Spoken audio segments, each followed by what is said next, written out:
Greetings, YouTube, and welcome to episode 341 of the 4,000 Question Challenge. We are on to the spiritual section.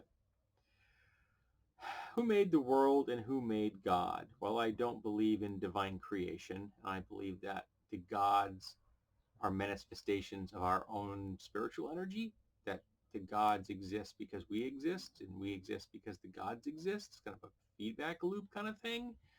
Um, so I'm not overly concerned about it. I don't ponder it. I'm not a theistic philosopher, never have claimed to be. My relationship to my gods is quite comfortable, and I don't really need it to be explained deeper than that. I don't mind a little mystery in my life. Could you ever be a religious leader? Probably not. From the aforementioned answer, will tell you I don't have hard and fast rules. I do have prayers I say every day. Maybe someday I'll talk about those in detail. Um, but no, I'd make a horrible leader because I'd be telling people to forge their own path. There are 7 billion humans. I want 7 billion faiths. We don't need religious leaders. We don't need holy books. We don't need holy buildings. Just you and your gods. That's all we need. Um, the Bible, fiction or nonfiction? It can be both. It can be a historical record of some things, and it can be a fictional account of people's relationships with their ideas of the divine. If you look at it as a guideline for moral behavior, that's one thing. I think it's bad at that. I think it's contradictory and it makes no sense. And there are people in it that say horrible, horrible things that no sane person should follow. But if you take it literally, that's that's not good. What biblical event would you like to have witnessed? I'm getting the impression this is going to be a really heavy Judaic Christian section, which is going to grate on my nerves. This is not the only section left, is it? Oh no, there's work. Oh, awesome. The last section is work. Oh, this book's going to end up so much fun. But if they would take into account that all the events that were in the Bible were real, which one would I have liked to have seen?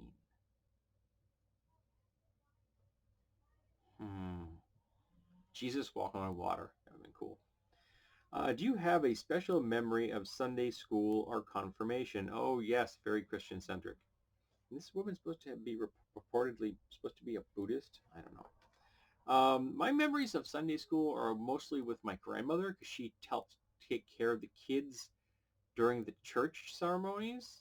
There was an area behind the church where a daycare section essentially where the kids were kept, so they weren't interrupting the services. And I spent most of my time as a kid there helping my grandmother take care of the other kids when I was not young enough to just be one of the kids. Um, are you familiar with the beliefs of other spiritual traditions? Yes. Is there one that particularly interests you? Pagans, because I'm a pagan. There's a pentacle. Whoops. Apparently my necklaces are kind of twisted. But here's a pentacle, and here's an ankh. I am not a Christian. Um, do you read or have you read the Bible? I have read passages from the Bible. I have not read the Bible cover to cover. I have no intention of ever reading the Bible cover to cover. It's not my book. It's not my tradition. What additional commandment would you add to the 10?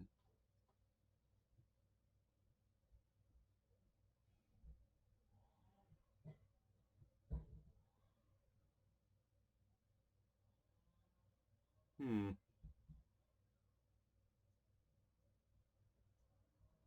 Thou shalt respect human rights.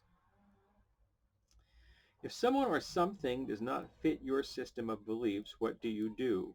Well, it depends. This is not binary.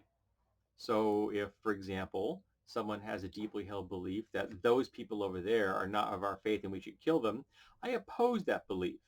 If their belief is, I personally should not wear this particular type of clothing in public, I'm going to be like, okay, what do I care? It's not me wearing it. Now, if that person says, you should not wear that piece of clothing in public, then we have a problem. All depends on how they are trying to express, interpret, and potentially impose their religious beliefs upon the world. And lastly for this video, hi there, Mr. Sweetie, how you doing? Mandarin is with us. What was your most spiritual moment? My most spiritual moment? My Uncle George died. And I just like dropped the phone and walked out of the house.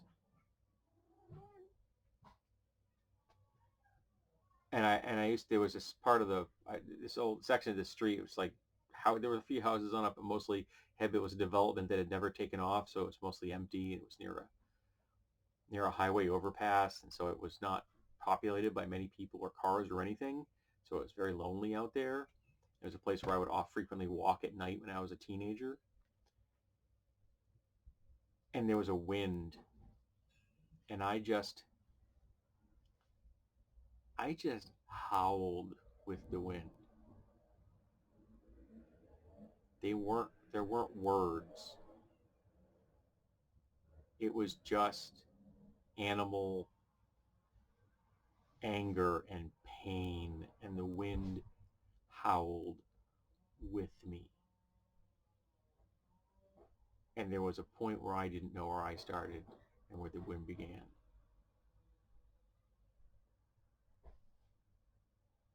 And then I finally stumbled out of that section of the city and walked.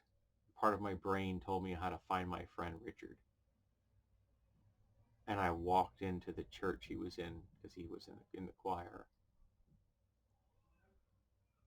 And I just stood there. And he knew there was something very, very wrong. Yeah. Alrighty, so that's the end of episode 341 of the 4,000 Question Challenge. Thank you for being here. I hope you'll be here for episode 342.